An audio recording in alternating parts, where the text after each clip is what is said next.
Howdy team, hope you're all good. A little bit of a lesson this morning for you on recruitment, because it's one of those things that people are probably one of the hardest parts of building a business. Getting the right people around you, getting the right people in the right seats. And I do believe that you should hire slow and fire fast. Now, there is a theory that you should hire fast and fire slow. But I think in terms of actually getting somebody to the desk that you want to work at, to support you as a PA, admin, advisor, you need to have a solid process of recruitment, onboarding, and initial training.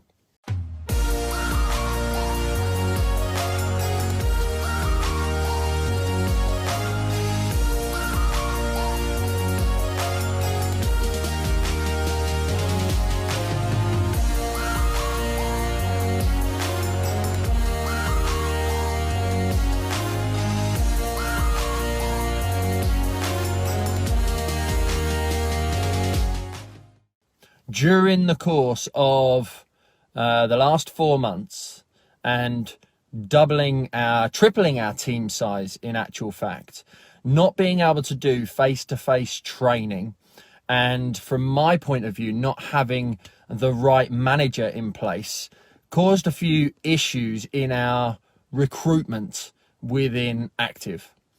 And it was a case of dropping the ball. And a few disgruntled customers, a few fees had to be refunded, and every opportunity is a chance to improve. And I'm a firm believer in marginal gains, and I'm a firm believer in, actually, I like negative feedback. I don't like it when we're not getting negative feedback and when we're only getting positive feedback, because how can you understand what needs improving, where you're perhaps dropping the ball, and where things are potentially going wrong within your sales process? Because every element of business growth, going from you to 2 to 3 to 4 to 8, for example, it's an opportunity. You have to review your process. You have to review your sales. You have to review your business model, your finances, your administration, the way in which the business works. And you have to be making sure that your clients are always taken care of. So when it comes to your recruitment, you need to make sure that, first of all, you put the right bum in the right seat. You need to make sure that you find the right person to do the job that you want them to do. Now, I've recruited many people over the years, from building a business for somebody else in 2005 through to the current day. And in the last few months, we've had to let a couple of people go from the team, even though we've probably recruited 3 times that number. And there's always going to be people that aren't a right fit for your business. And even if you hire slow and have a good onboarding recruitment process, in the sense of you have a general first date with them where you find out whether you like them, whether you've got stuff in common, whether you want to take them on a second date, i.e. for a second interview. And in that second interview, you get a little bit more specific. For example, on the first interview and the first date, you don't start talking about marriage and kids and all this kind of stuff. You just talk about what films you like and what mindset you got and what your favorite food is and places that you've been on holiday and all that kind of stuff, to find whether you've got some commonalities. What's most important to you in your life is a great question for a first interview. On the second interview is when you start getting specific about the job, what your expectations are. So I would say that first interview is relatively informal. Second interview is very formal, a bit more structured. Because you want to work with people that you like, but also you want to make sure that you can help them achieve their goals and help make sure that they're a right fit for your culture and your vision, mission, and values. So once you've then done that, you need to have, ideally, a third person take a look and have a chat with them. Someone who knows you well and knows what your expectations are. I've had my dad do it in the past. Been self-employed for many years. Now I've got a team. I have 2 people on my team who are integral to having a chat with new people. It doesn't make a fail-safe, but certainly you need to make sure that they're right for the role that you want to do. And for example, Jack, he's awesome. A lot of you will know him from the academy. He has had a variety of different roles. He's done social media for me, for Active, for Mortgage Pro, podcast, YouTube, Facebook, Instagram, LinkedIn, this, that. He's done so many different jobs and roles that he's never been an expert at any particular one. And I talk about superpowers all the time. And I think it's vital that you understand when is the right time to take on somebody else, to leverage someone else's superpowers. Because if you give someone too much to do, they can get overwhelmed and frustrated, and actually they don't get good at absolutely anything. So let's assume that we've been through a nice slow onboarding process, and there's various different personality profiling that you can bring into the business, and you can get them to get a clear understanding of this mindset up here in the brain and the type of person that they are. If you get the opportunity to bring them into the office for half a day, or to sit with you for a day so they can ask relative questions, you can see what they're like, then great if you can do that. It's not always easy to do, but if you can, then it's definitely a big part of the recruitment process to have them sit with you and just get a better feel for them a bit further down the line. So let's assume now you've got them into the business. You need to have a good training plan to bring them in. You need to make sure that you show them, they write checklists and they write job processes, and then you observe them. You observe them doing it, and then you let them fly with it. But when you let them fly with it, you need to make sure you monitor. And this was our mistake and what caused us so many issues. Took on probably 5 advisors, I think, maybe 4, maybe 6 actually, and then now we've gone down. No, because we took on 2 and then we replaced with 2. So I took on 5 advisors. We had to let 2 go, but then we brought 2 more in more recently, a month later after the other 2 had gone. And the biggest mistake that I made in bringing those in was the monitoring side of things. You show, you teach, you review, you get them to show you, which is always difficult from distance and over Zoom. But we now have a process in place that ensures that the monitoring is consistent. The monitoring on a daily basis. The leads are being monitored and observed. Cases before they are abandoned, i.e. in our system, NTU, not taken up, whatever it might well be, go to a manager in order to be able to do it. And this is where I think the biggest mistake often is for a lot of people. You get someone into the business, you show them how to do it. You go, there's a desk, there's a computer, and this is how you do your job, crack on, and leave them to their own devices. And that's where I'm not a particularly good manager, because that's my method. But I know my failings from building a business many times over the years. And that's why I have a full-time operations manager in place now who supports me, who loves that stuff that I don't necessarily enjoy. Love coaching and mentoring, very much on the individual to take the action, provide the accountability, whereas managing somebody on a day-to-day is what a business needs. Not necessarily micromanaging, but I would say from the moment that somebody steps into your business as a new employee, you have to micromanage. Because then over time, you can ensure that they're following the right process. They're having the right conversations. They're dealing with the system in the right possible way. No stone is being left unturned. And it's your business and your reputation that is actually at stake. So if you think that they're going to fly straight from the off, then you've got no chance. You need to allow at least 3 to 6 months of consistent monitoring, consistent training, consistent improvement, test, review, tweak, repeat. And making sure that the communication and the one-to-ones and yes, the feedback is very, very regular. It needs to be a two-way street. And often the problem that I find, particularly with a couple of my mentees that I'm working with, they've got the dreams, aspirations and wishes. They're generating a lot of leads. They bring a couple of advisors in. They show them how to do it once, and then they leave them to their own devices. They're not managers themselves, and therefore they're not managing the leads. They're not managing the people at the desk. They're not managing the sales and the process. And they wonder why they're not getting conversions. They wonder why they're burning money on leads. They wonder why the advisors aren't converting and putting a great deal of money in the bank. And this is the problem. What gets measured gets measured gets managed. So you need to measure your leads, therefore you can manage them, therefore you can manage the people dealing with them.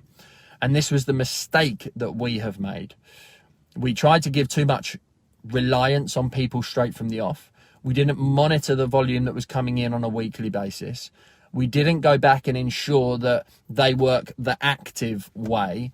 And I think that you need to allow the time in the early phases of recruitment for shadowing, which is very hard when you're training from distance. Because if you've got an office, brilliant. Just allow somebody to sit with you for 1 to 2 weeks at least. Write checklists, write everything down that you ultimately do. Get them to do a few tasks, but formulate their job role from observing and identifying what their skills are. If you can do that, then that's going to help you to move forward. But once they're doing that, you need to then have that weekly review. You need to ensure that what they're dealing with, they're actually dealing with in a proficient way and the way that you want it to be done, plus putting their own stamp on it. And especially for your advisors, you know, we have a process for our advisors of checking prior to the illustration and quotations and after research, after fact find, prior to illustration and quotations being given to the client to make sure that recommendation and advice is good. We then have a process of checking that the application and the details haven't changed from the quote being given to the application being submitted, and that gets checked in the early stages. And then we have a process of third and final before the suitability letter goes out to the client to make sure that everything is correct. And then we'll check by our outsourced compliance firm right at the very end to ensure that the story all the way through is correct. So we actually monitor our advisors at 4 stages. However, that's only of the successful ones that are receiving quotes. What of all the new leads that are coming into the business? That's where your money can be won or lost. That's where you can make sure that your business is able to thrive and not survive. If conversations aren't being had in the right possible way, if fees aren't being pitched in the right way, if clients aren't getting the answers to the questions that they possibly have early enough in the conversation, then they're going to be going off elsewhere. And that's where I do believe that as mortgage advisors, protection advisors, we are salespeople. Yes, we are advisors. Yes, we are consultants. But you have to sell somebody on your fee, your service, your process, your method of business, the way in which you're different to everybody else. And you have to make sure that you ensure that your team and your advisors do it in exactly the same way, but also that your administrators follow the same kind of guidelines and rules, and that you're monitoring the work that they're looking after. Because if you don't make sure that those things are in place, then you're going to struggle. And you're going to get negative feedback like I got at the weekend. Now, the reason we had that is because we were left in the lurch by one of our advisors that we had to get rid of. He wasn't contacting clients at all for a long period of time, for almost a couple of weeks, 30 to 40. We've had to pick up the ball from that. Obviously, we couldn't keep him within the business. But had we have had the monitoring in place that I mentioned now straight from the outset, then we wouldn't have had that problem. Now, we're very fortunate in the fact that the other advisors that we had in place didn't cause us those issues.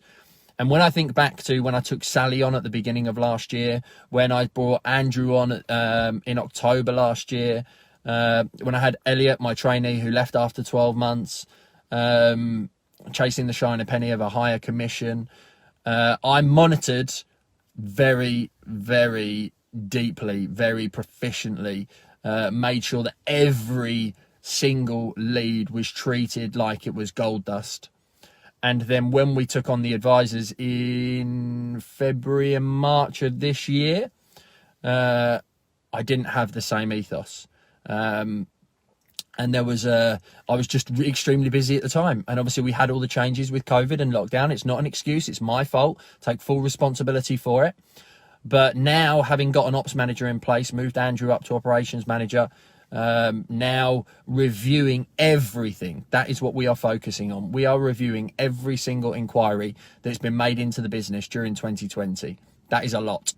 That's going to be around about 700, I would estimate. And it's going to be a case of making sure that every single one of those has been dealt with in the way in which we would want. If they haven't, then they're going to get a phone call. We've now got more administrators, so we have the ability to be able to do that. We're now 13 on the team.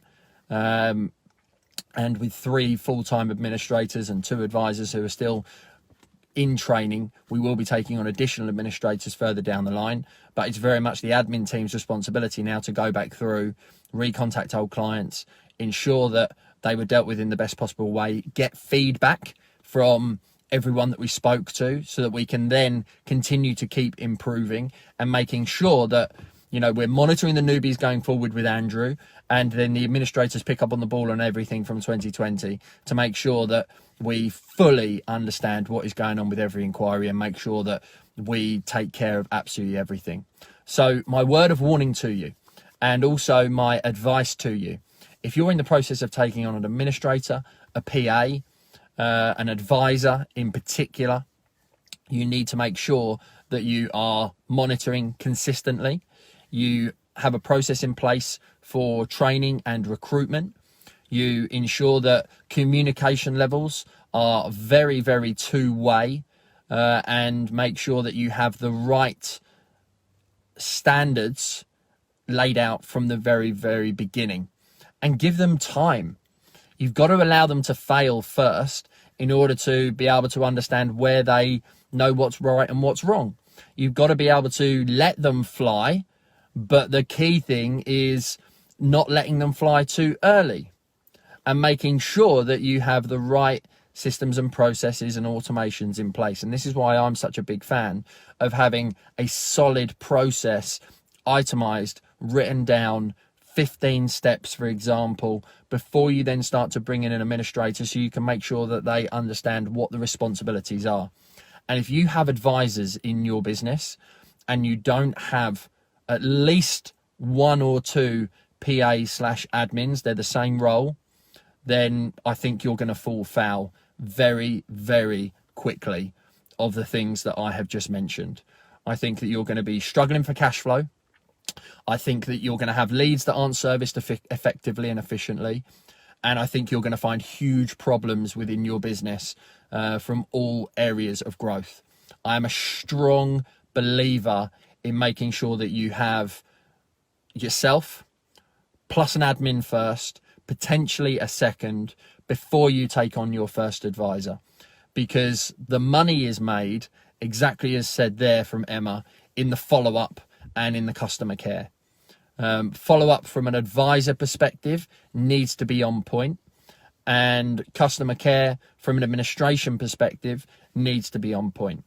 So you need to make sure that you get the right bums in the right seats, and you need to make sure that prior to any lead being cancelled, being NTU'd, not being proceeded with, it goes back to somebody to ensure that it's being managed in the way in which the business expects it to be managed. And I used to do that, and I don't know why we didn't do that, but we haven't done that throughout our recruitment process since the beginning of 2020. But we are going to be doing that straight away from today. So make sure that everything is taken care of. No stone is left unturned. Our advisors are held to account. Leads, customers, clients, reputation, referrals, recommendations. You know, you can get recommendations from clients that you don't even necessarily do business with, but you can only do that if you give the right level of service straight from the off. So that's my thoughts and feelings on recruitment. I would love to know yours. Share them in the comments below. What are your top tips for recruitment? Where have you found the biggest issues in your business with recruitment? Where have you perhaps struggled in the onboarding process? What things have you identified in your own self as to whether you are a leader rather than a manager? And how are you going to counterbalance that? I always remember from, I can't remember the book that I read, but they said that people can only manage 5 to 7 tasks or people at once. And wherever I was employed, Connells, Alexander Hall, Woolwich, there was always a manager in charge of 6 people on average. So if you have a team of 6 in your business and you are the 7th, then you are responsible for that entire team. When you get to 8, you need to plan to have a manager below you in order to manage the day-to-day operations, because otherwise you're going to be stuck. you're going to have issues. And then it becomes a point of ending up having a sales manager. You'll have an ops manager, then you'll have a sales manager, then you'll have an administration manager. And that's the way you need to think about your business. You need new leads, you need pre-application, you need post-application, and you need customer care if you're planning to build a larger sized operation. So I hope that helps. I would love to know what your thoughts and feedback are on the basis of recruitment. I hope you have a fantastic day, fantastic week, and take the opportunity to hire slow, but fire fast, providing you have given the right training, support, guidance, mentoring, coaching, management, and have the right systems and processes in place to make it easier for them. So have a fantastic day. Remember, now's the time to become pro.